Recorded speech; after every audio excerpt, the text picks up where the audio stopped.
Hello. My family and I are going to DC. We are leaving on Thursday night. We're going to stop in North Carolina and visit with our friends who live there. Hi, baby. We'll be there for just a night. We'll meet with them, hang out for a little bit, and then we are off the rest of the way to DC.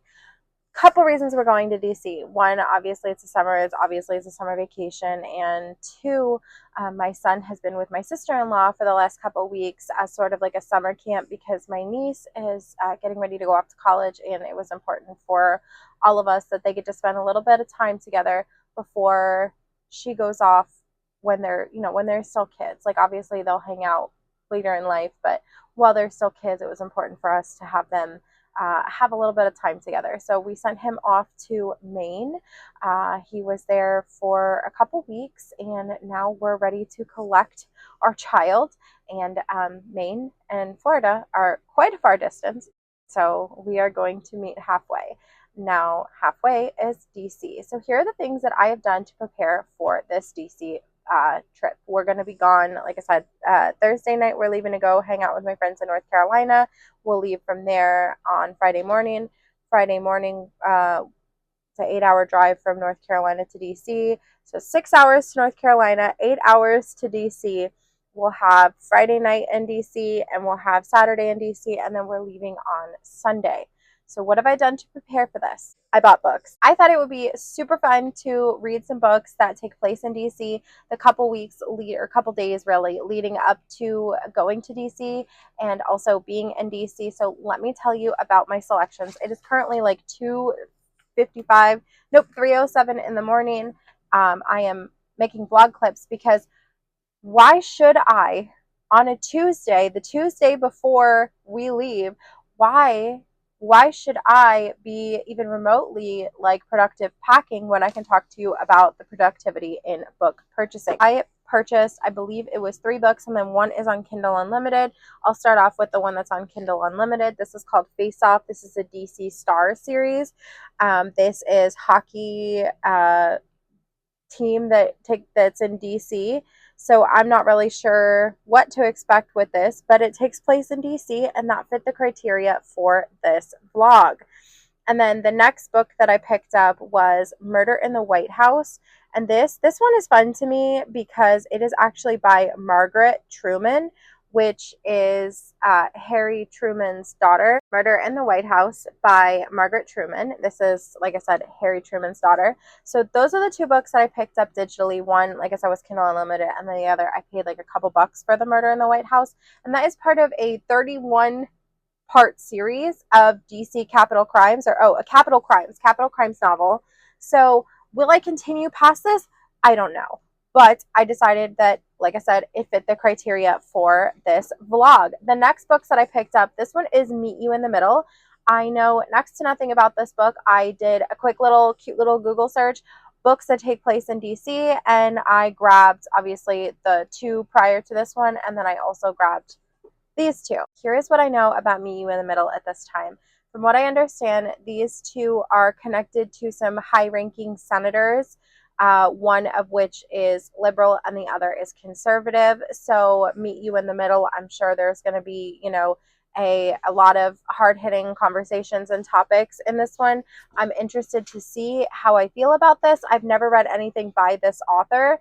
I've never delved into political romance, with the exception, of course, of Red, White, and Royal Blue, which is beautiful. So I am not expecting this to be anything like that. However, I had already read Red, White, and Royal Blue, so I couldn't include it in this vlog. I could have reread it, but I wanted to read some new things. And then finally, we have First Ladies.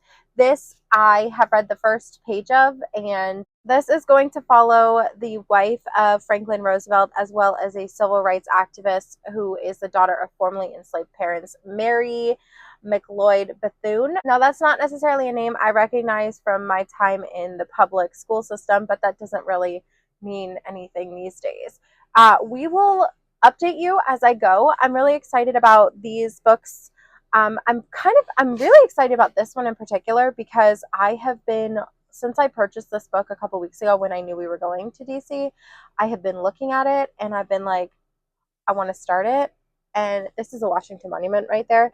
And I was like, how cool would it be if I could get a picture of this book in front of the Washington Monument? But then I remembered that I'm reading this before I go to DC, and probably I will be bringing my Kindle on the DC trip. Of course, who knows what actually I will do, because it is Tuesday. I am leaving on Thursday morning. I'm staying at my in-laws' house on Wednesday night. We'll be leaving from there. So technically today, Tuesday, is my last full day at my house, and I'm working today. So will I actually read this before I go to DC? Will I read this before I go to DC? I'm definitely bringing my Kindle, and we'll see what happens. I will start vlogging this little adventure starting now. I plan to do a couple things before I go to work today. Instead of productivity, I've been vlogging 3:12 in the morning. I want to do like the final go of my packing. I want to at least gather my toiletries. I want to come home to a mostly clean house. I'm going to have to talk to my cats about that because, you know, they will not agree. I cleaned my house on Sunday, and I slept over at my in-laws' house because I wanted to not have to drive an hour and a half home and then an hour to work the next morning because they're actually closer to my job. I had cleaned the house before I left on Sunday, and when I came home, destruction. So we'll have to communicate with my cats and let them know that I have expectations and they need to clean up after themselves. That won't go well, but I'm going to go ahead and pop in maybe an audiobook. Would I like to listen to this on audio? I kind of wanted to read it physically. I'm going to listen to something while I clean. I have been charging all my little devices. I charged my camera and I charged my headphones, my shocks. Those are charging also.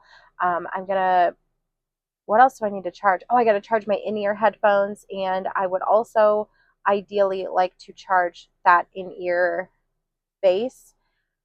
What else do I have to charge? Oh, I charged my portable charger. I'm going to have to switch purses for this because you are not going to catch me running around DC with my purse. I love this purse, but it's not going to work. It's not going to work. Maybe we should do that. Maybe that's see what I mean? Productivity, you know? This is a form of productivity. I'm being productive. Here's my portable charger. I bought this specifically for the DC trip. Priorities. I'm out of face wash, so I can't bring my face wash to the DC trip. But I have books and I have a portable charger.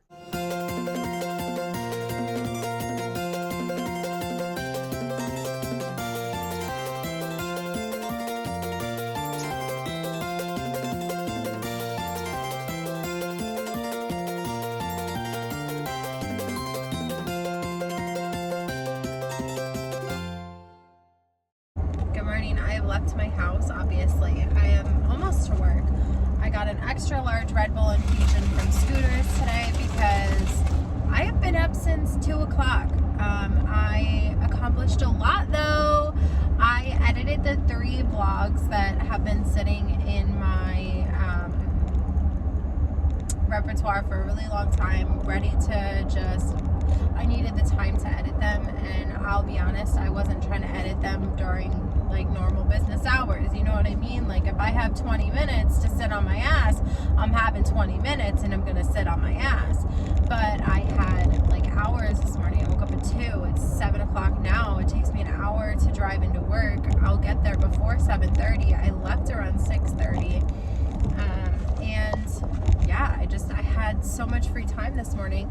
I did all of my not dirty chores. Dirty chores for me is things like taking out the trash, cat box, anything that will either make me dirty and gross or sweaty. And so I did all of my not dirty and gross and sweaty chores. So when I come home, I will do the cat box, do the trash. I will do another real quick once over of the house, wipe everything down, and clean the bathroom. Clean the bathroom is a dirty chore to me. So what did I do this morning? I washed the dishes. I packed my clothes for the trip. I switched purses. I switched over my purse.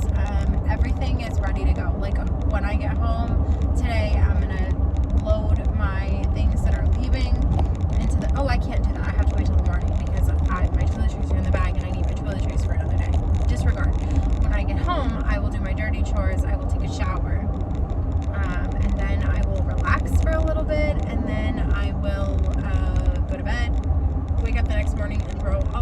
stuff in the car for the trip because I am not coming home tomorrow night. I'm going to my in-laws' house. Good morning. For some reason, I'm awake before 2 again. I'm gonna sit here and try to like relax enough to fall back asleep, but the issue is with me wanting to go in at 7.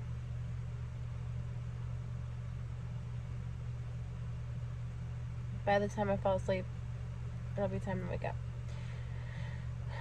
So I'm gonna watch a booktube video and see how I feel in 30 minutes, and then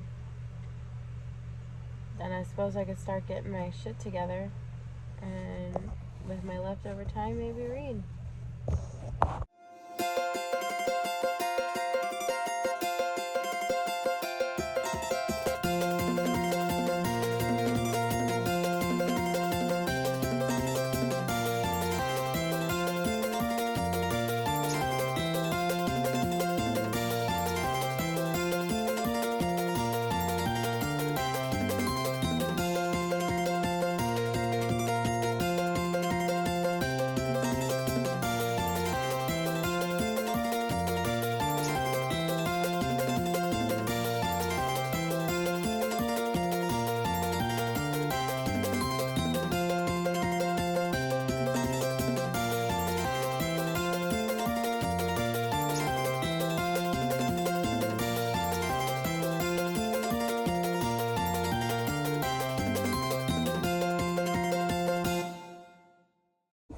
I'm early to work by 35 minutes. I stopped and got a caffeinated beverage on the way. And the reason I left so early, it's 6:30 right now, 6:26. The reason I left so early was because I was genuinely starting to feel tired. And I was like, if I don't get up and get caffeine in me, it's going to be a long ass day. It's already going to be a long ass day because Wednesday is our busiest clinic day. We have the majority of the doctors that are going to be in today. It's going to be a rough one. Like, it is just going to be, it's going to be rough. So I'm here early, and I figured since I have 30 minutes, I will read my book for 30 minutes. I plan to take my break and read again for 30 minutes, provided I don't start to get tired at work. Because I'm not coming to work tomorrow and the day after, this does feel like Friday, so I'm anticipating a slow day, but it's not. Ooh, look at what I got at Scooters. It's a little duck with a little Scooters cup, and he's playing pickleball. Don't you love him? I do. I don't want to be like those like Jeep people who have ducks because I don't have a Jeep. But look at him. Isn't he just the sweetest thing? I love him. I love him. So this book, I am on page 112. I am really enjoying my time, and that's something that I didn't really anticipate or expect when I came to this book, because I'm not somebody who typically enjoys historical fiction. However, almost every historical fiction I have ever read has sat with me, and I have enjoyed long past having read it. So I think that I make really good selections when it comes to historical fiction, whereas you know, with romance and horror and thrillers, I pick up almost anything that somebody else recommends because I think that these are my preferred genres. Whereas when I read something that has the historical fiction to it, it ends up sitting with me and staying with me. I can remember almost every historical fiction book I've ever read and how it made me feel. And I always enjoy, like, Taylor Jenkins Reid, who usually has a historical fiction element to it. Now, granted, this is fully historical fiction. I'm enjoying my time. Now, this book, in some parts, it makes you uncomfortable, and it's meant to make you uncomfortable. This one specific spot that that I highlighted, it says, and it's on page 101. It says, let's see. The request you just made on behalf of Governor Roosevelt feels like a wall that we've got to scale. Either we can climb it together, or I'm so sorry to say, this wall will remain between us, becoming a barricade to our friendship. And the main character, who I haven't even begun to discuss at all. So this follows Eleanor Roosevelt and Mary, Mary McLeod Bethune. Mary is such an impressive woman. That's not to say that Eleanor isn't, but Mary is such an impressive woman. Just all that she's accomplished and the way that she speaks, she's such an impressive but direct woman. You're not going to catch her mincing words, and that's something that I find myself really appreciating. So the way that was phrased and the way that she said it directly, it wasn't like a thought in her head, like, oh, if we don't get through this, it's going to stay, in her head. She said this directly to the person she was confronting. And that whole chapter, I was uncomfortable. The chapter prior, I was uncomfortable. The entirety of that, because it's dual POV, it's Eleanor and Mary. The entire 2 chapters from both perspectives, I was uncomfortable. And that is the point. And I'm having a really good time. I can't believe that I'm having such a good time.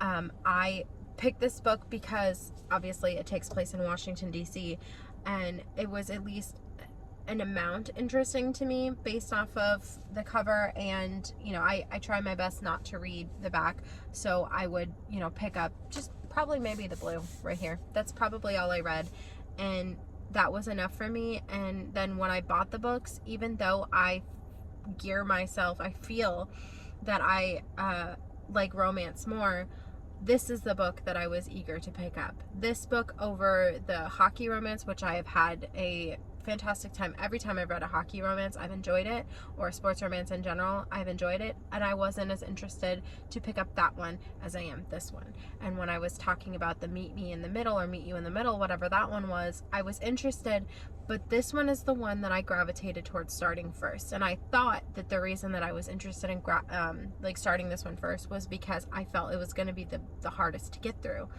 And on the contrary, I do believe that this is going to be the one that I have the most enjoyment with. Maybe not like kicking my feet, giggling, laughing, like a sweet little rom-com, but this is the one right now, as it sits with me on page 112. This book that I have been reading for less than 24 hours already feels like it has wormed its way into my little bookworm soul. And I can feel this book staying with me for a long time, the same way that I have had other historical fiction in the past worm its way into my little soul.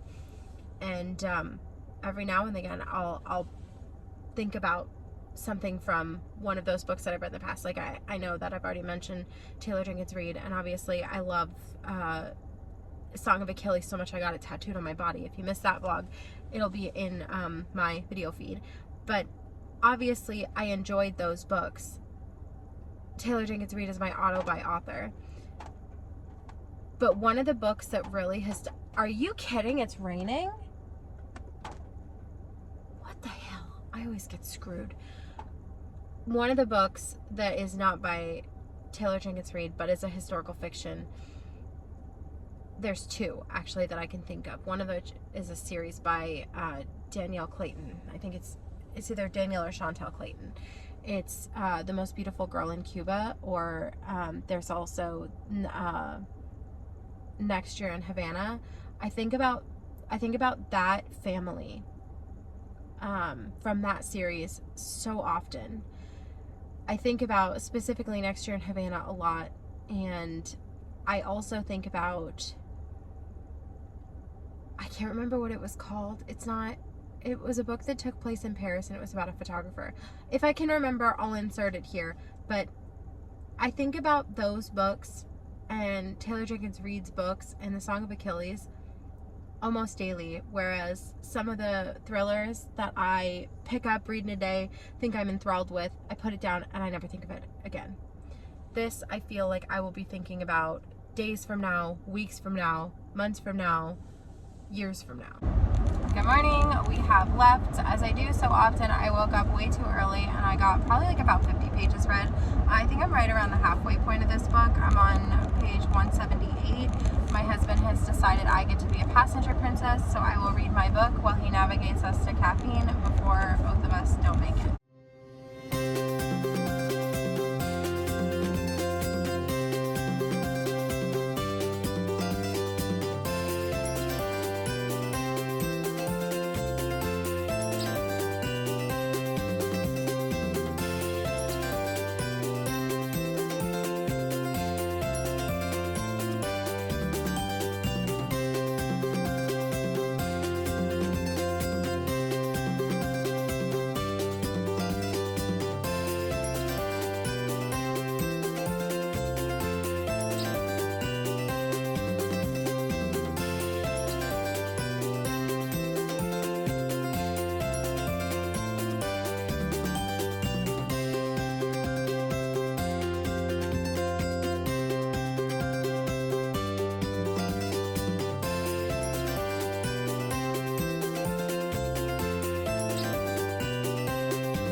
We're back on the road today.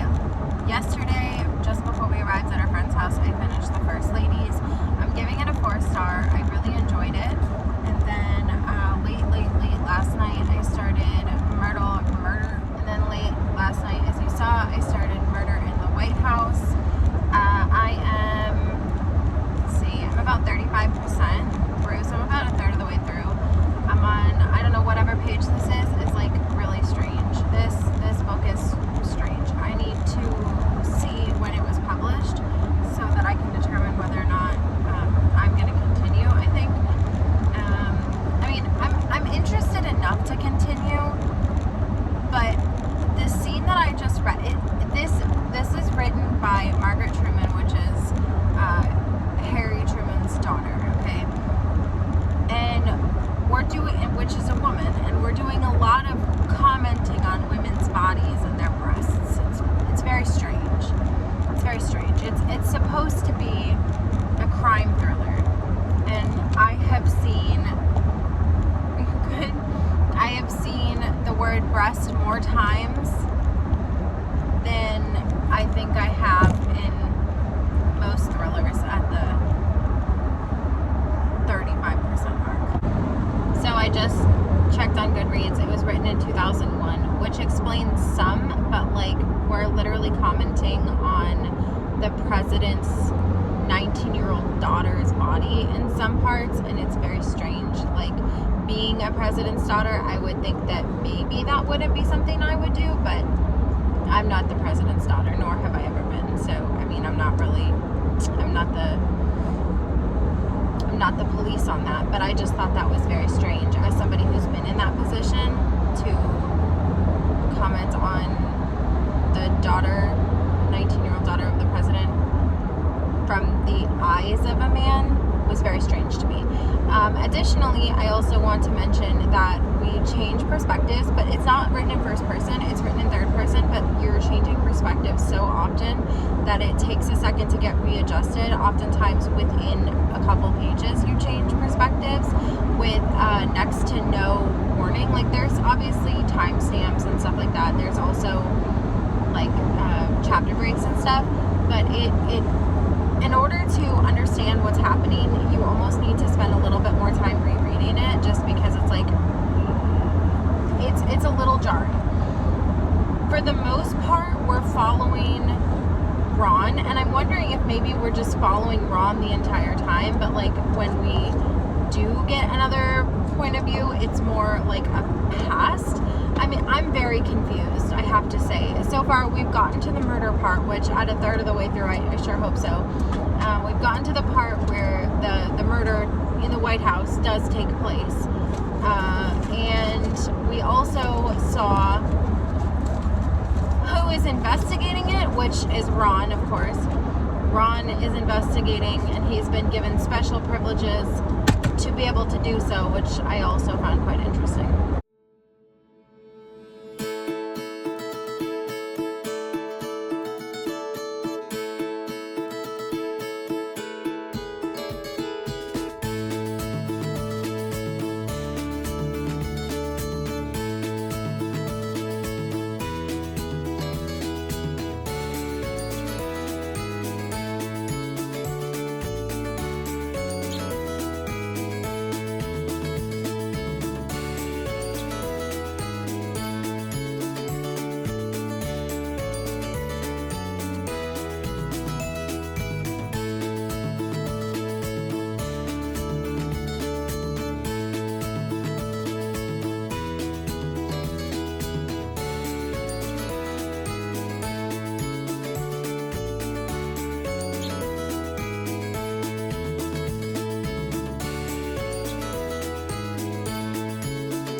is us entering the Smithsonian. So the next clips will be from the Smithsonian Museum.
These next clips are from the Capitol building, which we were fortunate enough to be able to tour.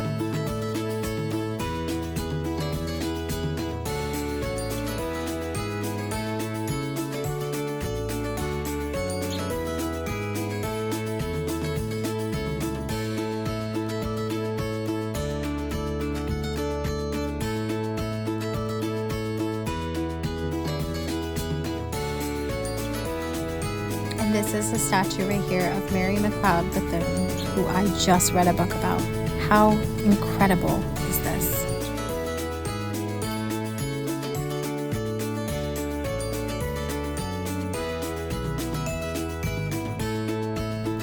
These next clips are from the Botanical Garden in DC, some stunning plants.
So this is probably the first time I've been able to update you since the car ride, but we are in DC. This is day 2. I have completed nothing since the last time I spoke to you, but here is the Lincoln Monument here and the Washington Monument right there.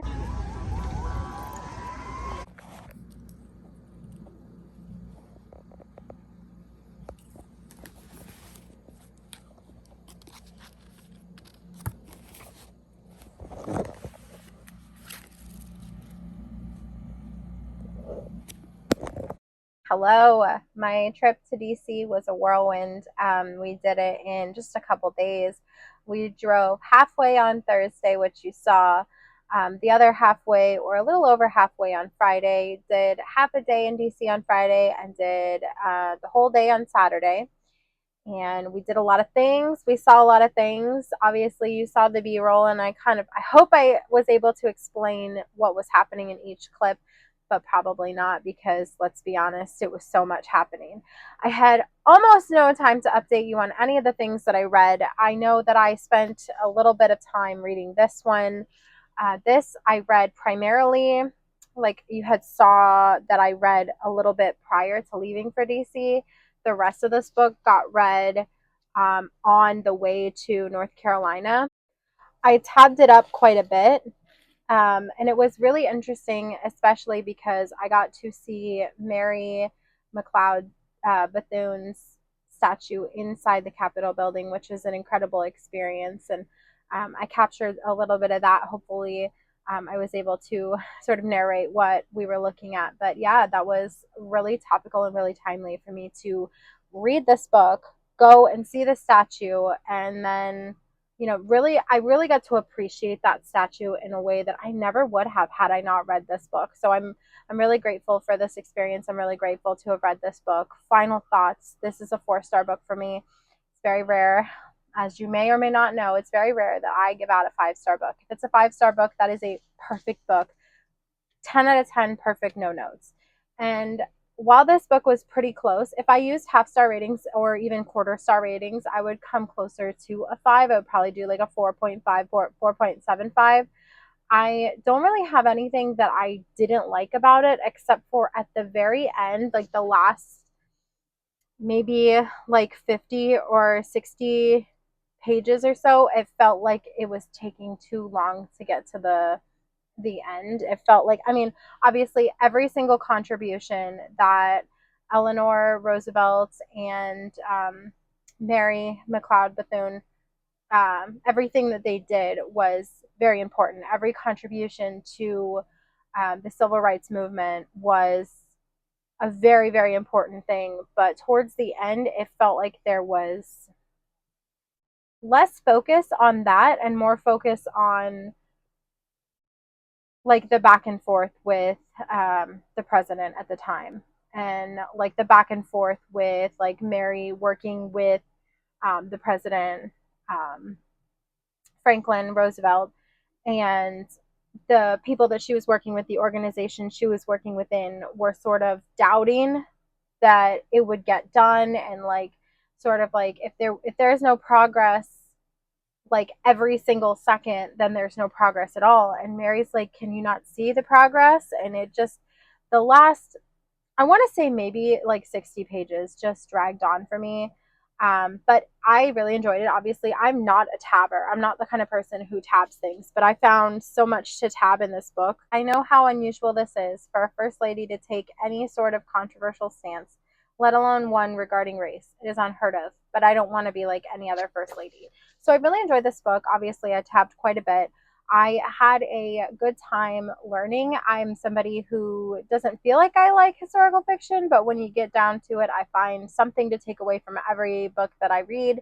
And I loved the relationship between these two women, the friendship that transcends race, the friendship that transcends, I think, even like age. There are different ages, and like where they come from and everything. It's just a really beautiful experience. I'm so glad that I read this, and I'm so glad that I read this right before going to DC. And that was really my point. Like, for example, you have the Washington Monument right here in the background. I have seen it in the past, so it's not like this was my first time seeing it. But see places that are pictured on the book cover, get to read about a woman who is standing a statue in the Capitol building right before having gone, was an incredible experience, and one that I'm very grateful for. Now, the next book that I completed, not necessarily started, but completed, was Meet You in the Middle. Now, this one takes place in the Capitol building, so I did that. Like, I'm so cool. I thought that that was a really cool, like, sort of transition from looking at the Capitol building on the cover to looking at the Capitol building in person. I thought that was really cool. This book I read in one sitting because I listened to it on audiobook as I was driving. I took a turn driving as well. This is exactly what it says on the back. It is a man who works with a Republican senator and a woman who works with a Democratic senator. And I felt like in the author's note, it mentions that she was trying to write a bipartisan book so that you can definitely like see portions, like you can enjoy it whether you're a Republican or whether you're a Democrat. But I think that it did a really good job of standing somewhere in the middle. I will say that both characters ended up being like pretty much caricatures, I would say, of what they were meant to be representing. She was very like down the line Democrat, and he actually had a little bit more depth to him. Whereas he is a Republican, yes, he has more depth in the sense that he doesn't necessarily align perfectly with a traditional Republican. However, in the beginning, you can see that the author had used like a caricature in her head. Like she had spent time writing a Republican through a Democrat's eyes, which was very interesting to read. Ultimately, it's a romance. I found it interesting that the romance took place in DC, especially in the Capitol building, which we did get to visit.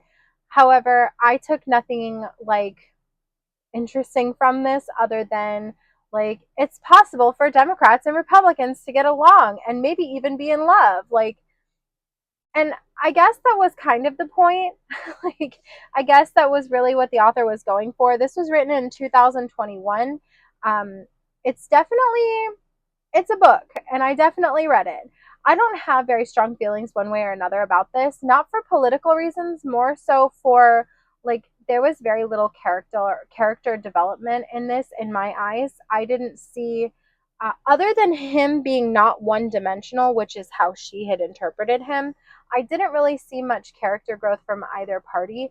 She just got a bad impression of him. That's really what it was. It wasn't that he grew as a person or she grew as a person. She grew to realize that he wasn't one dimensional. And therefore, because we're in her head, we got to see that he was not just a one dimensional character. Really, in my opinion, character development was non existent in this book. But nevertheless, it was interesting to read a book that took place in the Capitol building. The final book that I completed, which I started before Meet You in the Middle, was Murder in the White House by Margaret Truman.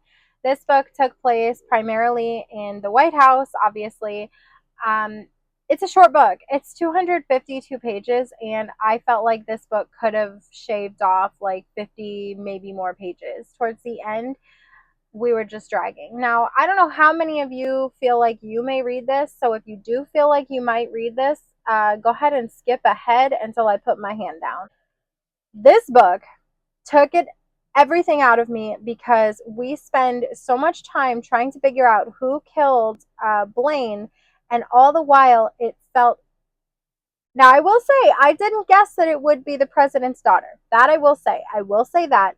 However, we took so long to get there, and we took so many back roads, and it felt like we were exposing a dead man's like sins for the sake of exposing a dead man's sins. Like it really dragged, and I feel like it dragged for no reason. Like I said, we could have shaved off like 50, 75, maybe even 100 pages. Ultimately, my complaint from the one of the first clips I filmed with this book is why are we spending so much time talking about the body of a 19-year-old girl, especially as somebody who was at the time the president's daughter, Margaret Truman, who authored this book, spent quite a fair amount of time talking about the 19-year-old president daughter's body. And to me, it felt like gross. The number of times that we allude to a relationship between the 19-year-old and someone who's older, I don't know how much older the person is than her, but he's a fully grown adult. Now, 19 it's old enough, I guess, but it just like the relationship that just talking about the president's daughter felt icky to me. So this is a like a 2.5 star. If I was being like if I was using half-star ratings, I'd say 2.5 stars. I think I'll probably rate it a 3 star just because I've read worse, but that's not a reason to give a 3 star. I will say that I didn't guess who the person was that actually committed the murder. Um, but it was nice, very similarly to my feelings about First Ladies. I got to sort of visit in a book places that I got to see in real life. Like we passed by the Watergate Hotel, which in the book at that time was the Watergate Apartments, I believe. So that was interesting. And then obviously we spent some time talking about the Potomac River, which we drove across, and obviously the White House, which we didn't get to go into this time, maybe next time. But I had a pretty nice time reading this book and then getting to see places in it and getting like the references because I had already been there physically or was already there physically. In my opinion, it wasn't explained why very well. Like you would not have, it felt like red herring, red herring, red herring, red herring. And then the person who actually was the person who committed the murder in the White House was way out in left field. There really was no motive explained. Like, usually when somebody commits a crime, you can see why they did it. Like, you can't see why this person did it. So, I mean, ultimately, like I said, it's like a 3 star, 2.5 star. I'm glad I read it. I'm glad I tried it. But I probably won't be continuing in this series. Now, as for the DC Stars, which was the hockey romance, I obviously did not read that. It got very clear to me pretty quickly that I was not going to be able to finish these three, let alone a fourth. So I obviously did not read that. I opted to choose the books that I felt like I was going to get more out of. And I feel like I did a really good job. Now, will I ever read the DC? Probably. I probably will read the DC Stars just because I've enjoyed hockey romance in the past. And the setting didn't feel like it was going to be a big enough feature, whereas the rest of these books definitely had DC as a setting, and in some cases, like this one, DC was its own character. So I enjoyed the three that I did end up reading. I am grateful that I got to read them centered around my DC trip. I read, like I said, First Ladies on the way there. I read Meet You in the Middle on the way back. And I read Murder in the White House while I was in DC and a little bit after. I had a really good time while I was in DC. I also picked up this United States Capitol shirt. It was like discounted instead of like $30. It was $20. So I thought that was pretty cool. So I figured I'd show that. And then obviously I also got the bookmark. That is going to be it for this DC vlog. I hope you enjoyed it. And if you did, make sure you give me a thumbs up. I enjoy creating vlog style content, especially themed vlog content. So if that's something you enjoy, make sure that you hit subscribe because vlog is all I want to do. I like to watch vlogs. I like to film vlogs. Have you read any of these? Let me know all the things in the comments down below, and I will see you in my next vlog. Bye.